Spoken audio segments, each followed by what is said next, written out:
नमस्कार दोस्तों। तो आज हम देखते हैं हमारा राजस्थान फिजियोग्राफिक डिवीजन्स का लास्ट पार्ट जो कि है हाड़ौती का पठार। ठीक है। तो इसमें हमने देखा था कि इसका जो एरिया है वो है लगभग 6.89%।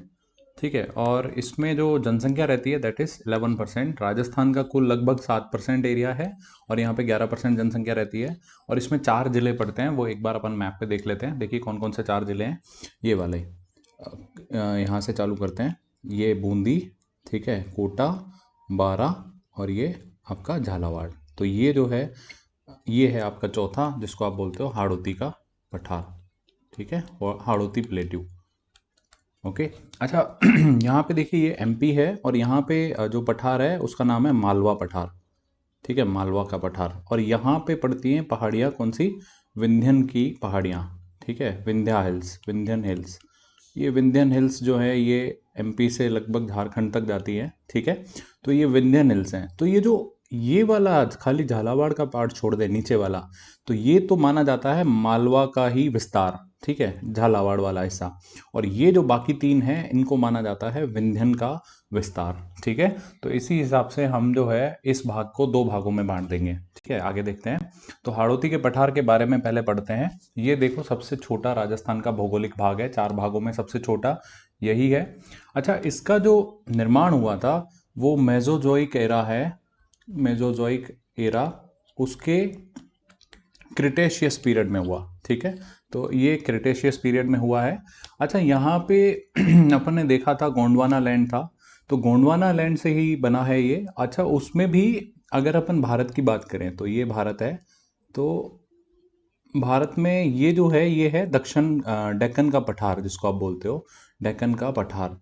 तो यहाँ पे क्या है ना कि जब पूरा भारत का निर्माण हो रहा था, कॉन्टिनेंट्स जो है वो मूव कर रहे थे, तो यहाँ पे काफ़ी ज़्यादा बेसाल्टिक लावा जो है वो यहाँ पे बिखरता है भारत के ऊपर। ठीक है, इस जगह पे तो महाराष्ट्र वगैरह में यहाँ पे इसलिए ये जो लावा है बेसाल्टिक लावा ये ब्लैक कलर का होता है। तो इसीलिए महाराष्ट्र गुजरात के पास वाली ये ज़मीन जो है ये काले कलर की है, ब्लैक कलर की, क्योंकि यहाँ पे बसाल्टिक लावा है, वोल्केनिक चट्टाने हैं।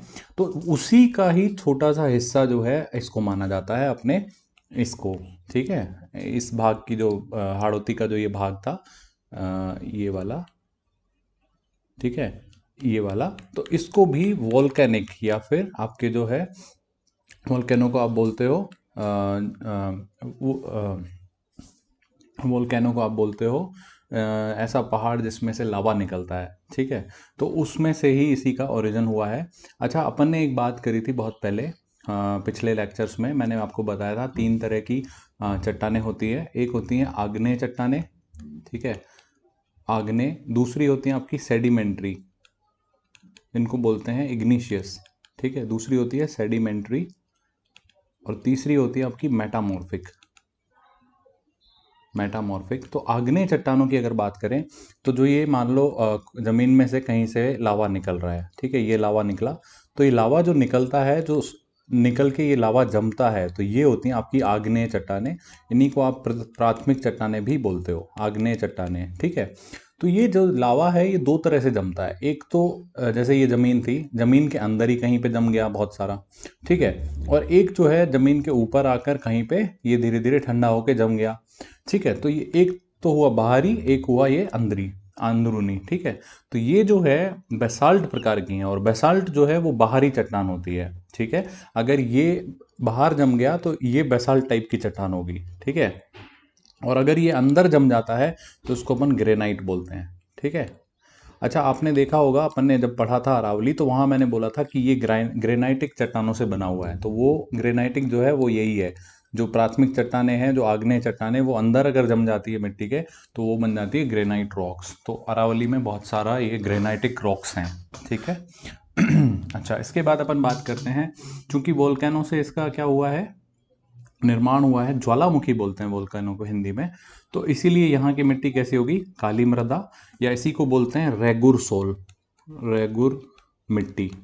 ठीक है, रेगुर की मिट्टी या काली मृदा। और इसका साइंटिफिक नेम जो है वो है वर्टिसोल, वर्टिसोल। ठीक है। अच्छा, इसमें एक ध्यान रखना, जो काली मिट्टी होती है जो रेगुर सॉइल होती है ये क्या करती है, मॉइस्चर को बहुत टाइम तक रिटेन करके रखती है। ठीक है, मॉइस्चर जो है, नमी जो है उसको अपने पास जमा करके रखती है। प्लस जब इसमें से नमी पूरी तरह से ख़त्म हो जाती है तो ये ऐसे पूरी कट फट जाती है, इसमें बड़े बड़े दरारें पड़ जाती हैं। तो ये इस मिट्टी की खासियत होती है। और इस मिट्टी में कपास की खेती बहुत की जाती है, तो कॉटन जो है ब्लैक सॉइल में अच्छी लगती है, इसीलिए महाराष्ट्र और गुजरात वाले इस रीजन में आपकी कॉटन काफ़ी होती है। तो ये मृदा कौन सी होगी, काली मृदा होगी। अच्छा, इस भाग में जो मुख्य नदी है वो कौन सी होगी, चंबल। ठीक है, यहीं से निकल रही है चंबल। और इसका अपन ढाल देखें अगर, तो मैं अभी भी मैप में बात करता हूँ आपसे, तो चंबल जो है वो यूं निकलती है, देखिए ये चंबल निकलती है ऐसे यहाँ से। ठीक है, तो चंबल यहाँ से आती है एमपी के मालवा प्लेटू की तरफ से और इस तरफ जाती है। ठीक है, तो अगर मैं आपसे पूछूं इस एरिया का ढाल किधर है, तो आप समझ जाओ नदी इधर से इधर जा रही है, मतलब ढाल क्या है, दक्षिण से उत्तर की ओर। ठीक है, तो ढाल हमेशा इसका क्या होगा, दक्षिण से उत्तर की ओर। ठीक है, कोई भी अगर आपको किसी भी क्षेत्र का ढाल देखना है तो वहां पे जो बहने वाली नदी है उसको देख लीजिए। ठीक है, आपको पता चल जाएगा। दूसरा, यहाँ पे क्या है, बहुत सारी नदियां बहती हैं इस वाले क्षेत्र में।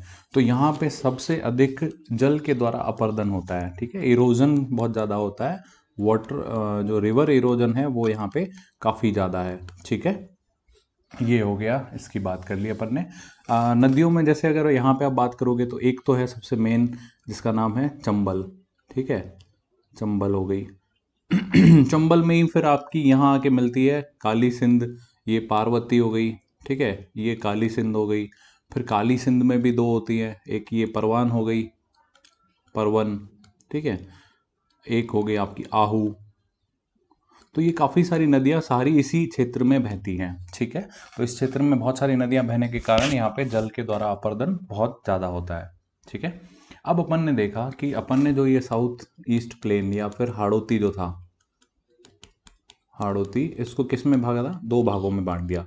तो अपन ने देखा था, ये देखिए ऐसा था। ठीक है, तो एक भाग है ये ऊपर के तीन जिले। ठीक है, बूंदी, कोटा और बारा। ठीक है, और एक ये है, ठीक है, डेक्कन का पठार। ठीक है, तो ये डेक्कन का पठार जो है ये झालावाड़ है। ठीक है, झालावाड़ ही ये है। बाकी जो तीन डिस्ट्रिक्ट हैं वो कौन से हैं, ये वाले कौन कौन से, कोटा, बूंदी और बारा। तो ये है विंध्यन आपके। ठीक है, तो ये ध्यान रखना, विंध्यन प्रदेश में आपके कौन कौन आएंगे, कोटा, बूंदी और बारा। और इसमें कौन आएगा, झालावाड़। ठीक है, झालावाड़। अच्छा, विंध्यन कगार में फिर अपन तीन चीज़ें देखते हैं। एक तो होंगी वहाँ पे पहाड़ियाँ, दूसरी वहाँ पे नदियों के द्वारा निर्मित होंगे आपके मैदान बहुत सारे। अभी अभी अपन ने देखा कितनी सारी नदियाँ बह रही थी, जैसे एक हो गई चंबल। ठीक है, चंबल यहीं से बह रही है। दूसरा अपन ने देखा यहाँ पे है काली सिंध। ठीक है, तीसरा इस काली सिंध में ही अपन ने देखा इसकी एक सहायक नदी है जिसका नाम था परवन, और इसी की दूसरी सहायक नदी हो गई आहू। ठीक है, फिर ये हो गई। इसके बाद अपन ने देखा पार्वती। तो ये काफ़ी सारी यहाँ पे नदियाँ बहती है, तो उनके द्वारा क्या बनाया जाता है, मैदान बनाया जाता है। पहाड़ियाँ जो है ये अपन आगे डिटेल में देख रहे हैं। और तीसरी जो यहाँ पे चीज़ होती है इम्पोर्टेंट, वो है शाहाबाद उच्च भूमि क्षेत्र। तो ये थोड़ा पठारी एरिया है, थोड़ा ऊंचाई वाला एरिया है, ये 12 में है। ठीक है, 12। ठीक है, तो ये तीन चीज़ें अपन देखेंगे विंध्यन कगार्स पे। और दक्कन, जो ये डेक्कन पठार है या दक्कन का पठार है, इसको अपन ने दो भागों में बांटा, एक है डंग गंगाधर प्रदेश और एक है झालावाड़ प्रदेश। तो अगर देखो मैं आपको मैप पे दिखाऊं, जैसे ये झालावाड़ है, कलर चेंज करता हूँ मैं पेन का, जैसे ये झालावाड़ है, तो झालावाड़ का ये वाला हिस्सा, ठीक है, दक्षिण पश्चिमी। ठीक है, ये दक्षिण पश्चिमी जो है ये तो आपका कहलाएगा डंग गंगाधर, और बाकी जो ये एरिया है, जो बाकी बचा झालावाड़ का हिस्सा, वो कहलाएगा झालावाड़ प्रदेश। ठीक है, तो इस आधार पे अपन ने क्या करा, हाड़ौती जो पठार है इसको दो भागों में बांटा, विंध्यन कगार और दक्कन पठार। दक्कन पठार जो है ये जो है सबसे नीचे वाला ये एरिया, इसको बोलते हैं अपन दक्कन पठार। इसको फिर दो भागों में बांटा अपन ने, डंग गंगाधर और झालावाड़। इधर जो है अपन ने तीन चीज़ें देखी। ठीक है, तो एक एक करके सबके बारे में बात करते हैं। सबसे पहले बात करते हैं अपन विंध्यन कगार की। विंध्यन कगार में सबसे पहली चीज़ करते हैं अपन पहाड़ियों की, ठीक है। तो यहाँ पे अपन ने, मेरे लास्ट लेक्चर में भी हमने देखा था, एक वो जगह मैंने बताया था आपको कि अर्धचंद्राकार पहाड़ियाँ पाई जाती हैं कहाँ पे, कोटा बूंदी की तरफ। तो बूंदी और मुकुंदरा, ठीक है, बूंदी और मुकुंदरा में ये इस तरह की पहाड़ियाँ पाई जाती है, ठीक है। ये देखो बूंदी में, ये देखो दिख रहा है, ठीक है। और ये देखो यहाँ पे ये है मुकुंदरा। तो ये अर्धचंद्राकार ऐसी पहाड़ियाँ होती है। मुकुंदरा जो है आपका नेशनल पार्क भी है, टाइगर रिजर्व भी है। तो मुकुंदरा जो है किस किस के बीच में है, देखिए, कोटा एंड झालावाड़ के बीच में, ठीक है। अच्छा, और मुकुंदरा जो पर्वत है, इसकी जो सबसे ऊंचाई की चोटी है वो है चांदमारी। तो ये चांदमारी यहाँ का सबसे ऊंचा पॉइंट है।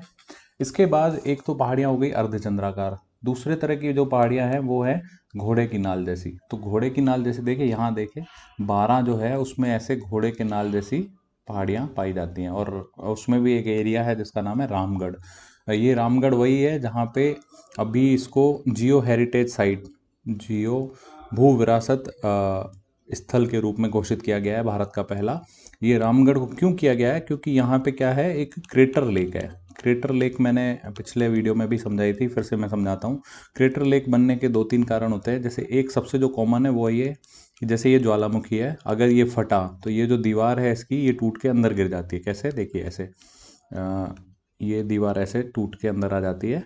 और इसमें अगर बारिश होती है या किसी वजह से पानी भर जाता है तो ये जो झील का निर्माण हुआ उसको हम बोलते हैं क्रेटर लेक। और दूसरा तरीका होता है क्रेटर लेक बनने का, जैसे मान लो ये कोई क्षेत्र था, ठीक है, इस पे कुछ ऐसा बहुत बड़ी चीज़ गिरी कि वहाँ पे गड्ढा हो जाए। तो क्या होता है, कई बार उल्का पिंड गिरता है तो वहाँ पे गड्ढे हो जाते हैं बड़े सारे, ठीक है। तो ये मान लो गड्ढा हो गया, तो गड्ढा हो गया तो उसमें अगर पानी भर जाता है तो उसको भी हम क्रेटर लेक कहते हैं। तो रामगढ़ में ऐसा उल्का पिंड के कारण एक झील बन गई है जिसके कारण उसको क्या बोलते हैं अपन, क्रेटर लेक बोलते हैं। तो इस कारण से इसको भारतीय भू विरासत क्षेत्र या स्थल का नाम दिया गया है, ठीक है। जियो हेरिटेज साइट है भारत की पहली, ठीक है। ये हो गई घोड़े के नाल जैसी पहाड़ियाँ। अब तीसरी पहाड़ी की बात करते हैं जो है कुंडल के जैसी पहाड़ियाँ। तो जैसे कानों में कुंडल पहनते हैं उस आकार की, देखिए यहाँ पे कोटा में ऐसी, मैं रेड कलर यूज करता हूँ, इस तरह की, ये इस तरह की पहाड़ियाँ पाई जाती है कोटा में, ठीक है, कुंडली जैसी, ठीक है, जैसे वो कानों में पहनते हैं। तो इस तरह की पहाड़ियाँ पाई जाती हैं कहाँ पे, आपके कुंडल कोटा में, ठीक है। तो ये पहाड़ियों के प्रकार अपन ने देखे। उसके बाद विंध्यन कगार में दूसरी चीज़ नदी से निर्मित मैदान। तो मैंने आपको बताया यहाँ से कौन कौन सी नदियाँ गुजरती है। एक तो चंबल हो गई, ठीक है, फिर आपकी पार्वती हो गई, ठीक है, ये आपकी काली सिंध हो गई, फिर इसी में परवन हो गई, पार्वन, फिर इसी में आपकी आहू नदी हो गई, ठीक है। तो ये बहुत सारी नदियां हैं, तो इनके कारण क्या बनता है, यहाँ पे बहुत सारा मैदानी भाग बनता है। तो ये हो गया दूसरा पार्ट अपना, मैदानी भाग। अच्छा, बहुत सारी नदियां होने के कारण यहाँ पे इसके जो बहाव क्षेत्र है उसको बोलते हैं अपन अंतः अधर प्रवाह क्षेत्र, ठीक है। काफ़ी सारी नदियाँ इस तरह का वो बनाती हैं क्षेत्र, जिसको यहाँ पे अंतः अधर प्रवाह क्षेत्र कहते हैं। एक बार और अपन, मैं आपको याद दिला दूँ, जब हम पढ़ रहे थे कांतली रिवर के बारे में, कांतली नदी के बारे में, सीकर से झुंझुनू के बीच में जो बहती है, वहाँ मैंने बताया था अंतः प्रवाह की नदी है। अंतः प्रवाह क्या होता है कि जैसे मान लो ये सीकर से निकली और झुंझुनू में ख़त्म हो गई, किसी महासागर में जाके नहीं मिली, वहीं के वहीं सूख गई, तो उसको बोलते हैं अंतः प्रवाह या अंतः स्थलीय प्रवाह की नदी, अंतः स्थलीय प्रवाह की नदी जो वहीं पे सूख गई, ठीक है। यहाँ पे जो हाड़ौती है उसमें पाया जाता है अंतः अधर प्रवाह क्षेत्र में, यानी कि इस तरह की बहुत सारी नदियाँ हैं जो ऐसा कुछ क्षेत्र बनाती हैं जिसको अपन बोलते हैं अंतः अधर प्रवाह क्षेत्र। तो ये आपका दूसरा हो गया नदी निर्मित मैदान। अब तीसरा अपन बात करते हैं शाहाबाद की उच्च भूमि। तो शाहाबाद की अगर उच्च भूमि की हम बात करें, ठीक है, तो ये देखिए, ये 12 है। तो 12 ज़िले में खास करके उसका जो ये पूर्वी भाग है, यहाँ पे ये थोड़ा सा ऊंचाई वाली ज़मीन है, ठीक है। तो ये ऊंचाई वाली जो ज़मीन है इसको बोलते हैं अपन शाहाबाद उच्च भूमि क्षेत्र, ठीक है। तो ये अपन ने तीन चीज़ें देखी विंध्या के कगार में। विंध्या के कगार में कौन कौन से ज़िले आते हैं, सबसे पहले तो बूंदी, कोटा और बारां। तो अपन ने यहाँ पे पहाड़ियाँ देखी स्पेशल, यहाँ पे अंदर अर्धचंद्राकार पहाड़ी, यहाँ पे मुकुंदरा वाली अर्धचंद्राकार पहाड़ी, कुंडल जैसी पहाड़ियाँ कहाँ पे थी, कोटा में थी, ठीक है। घोड़े के नाल जैसी कैसी यहाँ पे थी, रामगढ़ में 12, ठीक है, घोड़े के नाल जैसी, ठीक है। इसके बाद हमने देखा नदी निर्मित मैदान, तो अंतः अधर प्रवाह क्षेत्र अपन ने इसको नाम दिया, ठीक है।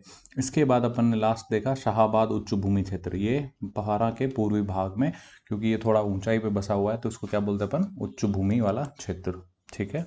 तो ये तो अपन ने बात करी विंध्यावास की। अब बात करते हैं अपन डेक्कन पठार की।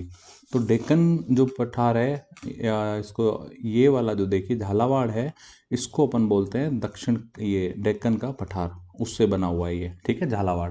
अच्छा, झालावाड़ में फिर अपन ने 2 भाग देखे।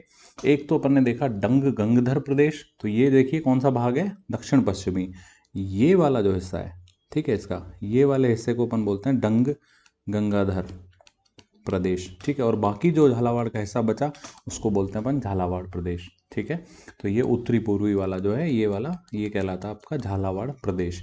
यहाँ पे मिट्टी कौन सी पाई जाएगी, काली मिट्टी पाई जाएगी। मैंने बताया था डेक्कन लावा से बना है, डेक्कन के लावा से बना है, तो कैसी मिट्टी होगी, काली, ठीक है। तो झालावाड़ में इस रीजन में, ये पूरे में काली मिट्टी पाई जाती है, ठीक है। तो ये है आपका डेक्कन का पठार। अब अपन बात करते हैं थोड़े से इंपॉर्टेंट पॉइंट की, जो और आपसे एग्जाम में पूछे जा सकते हैं। जैसे एक चीज़ है जिसको आप बोलते हो ग्रेट बाउंड्री फॉल्ट, तो इसको आप हिंदी में बोलते हो महान सीमा भ्रंश, महान सीमा भ्रंश। भारत का महान सीमा भ्रंश आपका पाया जाता है इधर, कहाँ पे, बूंदी और सवाई माधोपुर के बीच में। क्या है ये चीज़, देखिए जैसे मान लो ये कोई ज़मीन है, ठीक है, ये कोई भी सतह है, इस पे मान लो इस डायरेक्शन में फोर्स लगाऊं मैं और एक इस डायरेक्शन में फोर्स लगाऊं, तो बीच में क्या होगा कि जैसे ये ऐसा हो जाएगा, ये बीच वाला एरिया धंस सकता है ऐसे, ठीक है, ये धंस गया, ठीक है, या हो सकता है ये ऊपर उठ जाए, ठीक है। तो जब भी ऐसा प्रेशर लगता है इस तरह का डायरेक्शन में या इस तरह की डायरेक्शन में, तो इस तरह का अगर प्रेशर लगेगा तो ये ऐसे ऊंचाई पे उठ जाएगा, ठीक है। तो वहाँ पे क्या होगा, ज़मीन जो है उसमें क्रैक पड़ जाता है, दरार आ जाती है, तो उसको हम बोलते हैं फॉल्ट, ठीक है, भ्रंश या फॉल्ट। अब क्या होता है ना, कई बार जैसे मान लो ये अरावली है और ये मान लो हाड़ौती का पठार है, तो इन दोनों के बीच में कुछ ऐसा दरार नुमा एक यहाँ पे क्षेत्र है, ठीक है। तो ये हाड़ौती प्लेटू हो गया पूरा, और ये अरावली हो गई। तो अरावली और हाड़ौती के बीच में ऐसा जो है एक दरार जैसा है, जिसको आप बोलते हो ग्रेट बाउंड्री फॉल्ट, भारत महान सीमा भ्रंश, ठीक है।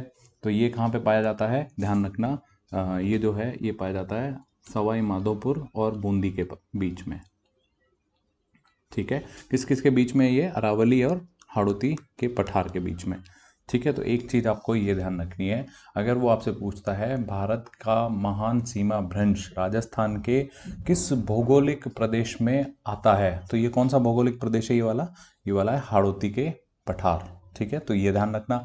अगर वो ऐसा ना देके वो पूछता है कि किन जिले में भारत का महान सीमा भ्रंश है, तो वो आप ध्यान रखना बूंदी एंड सवाई माधोपुर के बीच में है, ठीक है।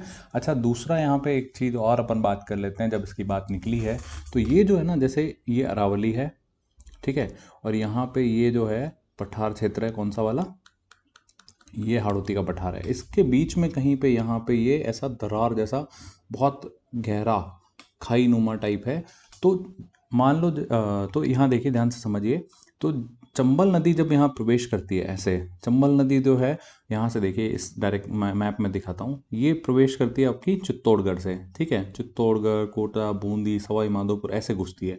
तो जब ये इस दरार के पास आती है ना चंबल नदी, तो पहले तो ये आराम से ऐसे चल रही होती है, तो जैसे ही यहाँ घुसती है तो इसकी तेज मतलब जो स्पीड है वो काफ़ी तेज हो जाती है, और इसी तेज स्पीड के कारण जब ये यहाँ सवाई माधोपुर और करौली के पास गुजर रही होती है इस जगह पे, तो स्पीड तेज होने के कारण यहाँ पे बहुत ज़्यादा ये क्या करती है, जल का मिट्टी का जो है अप्रदन करती है, और जिसके कारण बहुत तेज बहाव के कारण, बहुत ज़्यादा अप्रदन के कारण यहाँ पे बीहड़ बनते हैं। आपको मैंने पढ़ाया था, जो बीहड़ हैं वो सबसे ज़्यादा जो क्षेत्रफल है बीहड़ का कहाँ पे है, धौलपुर में, जबकि बीहड़ों की रानी किसको बोलते हैं, करौली में। तो इसके पीछे क्या रीज़न है, ये वाला फॉल्ट ही है, क्योंकि यहाँ पे बहुत तेज स्पीड हो जाएगी आपकी नदी की, इसलिए आपका अपर्दन बहुत ज़्यादा होगा, और इसके चलते हुए आपका बीहड़ जो है काफ़ी ज़्यादा बनेंगे कहाँ पे, सवाई माधोपुर और करौली में। ठीक है, एक तो ये पॉइंट हो गया। दूसरा पॉइंट आपको जो ध्यान रखना है यहाँ पे, जो एक और क्वेश्चन आ सकता है, वो क्या है, देखिए मैं आपको एक और बताता हूँ। वो ये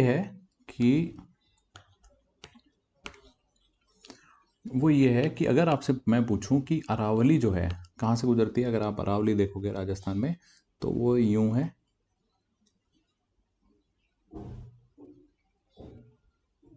ठीक है, दिल्ली तक जाती है। ठीक है, ये दिल्ली।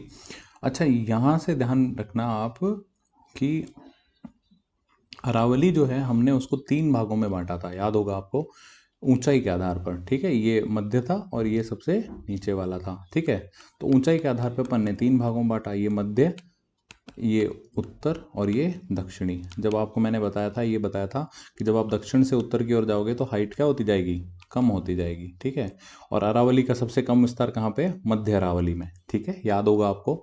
उत्तरी अरावली में सबसे ऊपर पीक कौन सा था, ठीक है, यहाँ पे कौन सा था और यहाँ पे कौन सा था।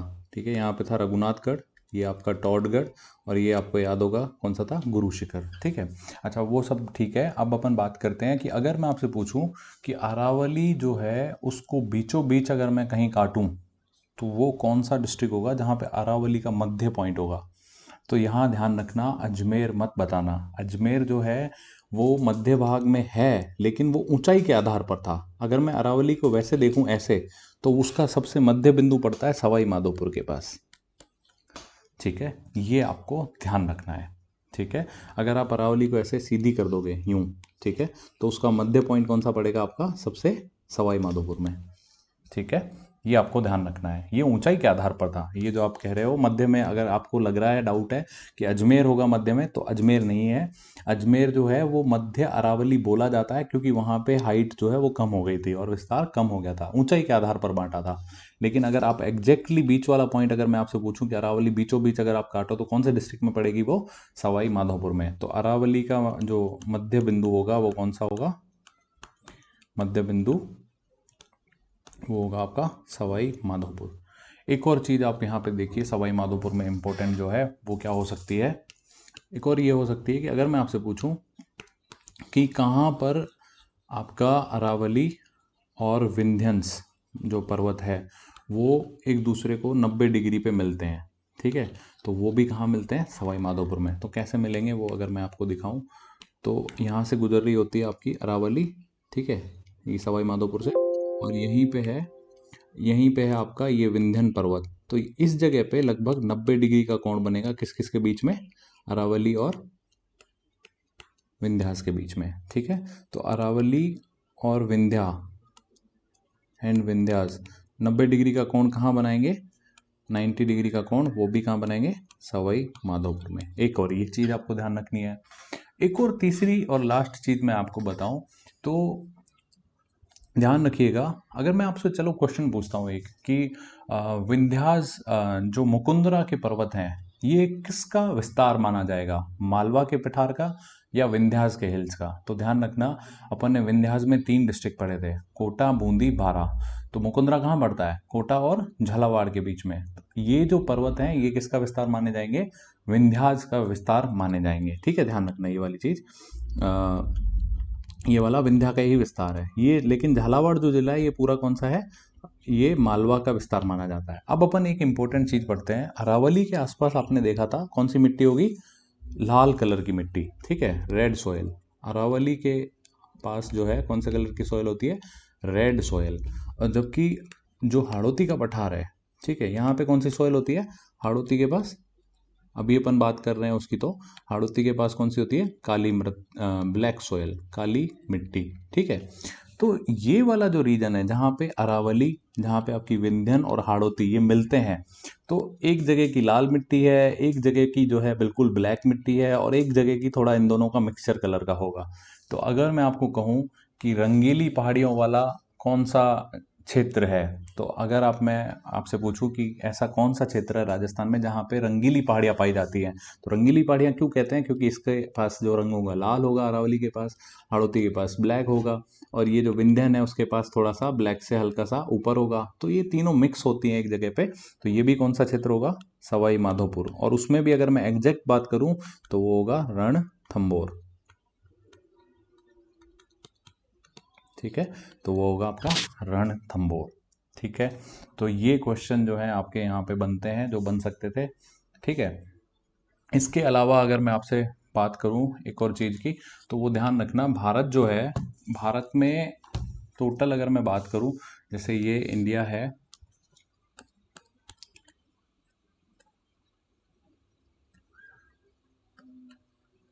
ठीक है,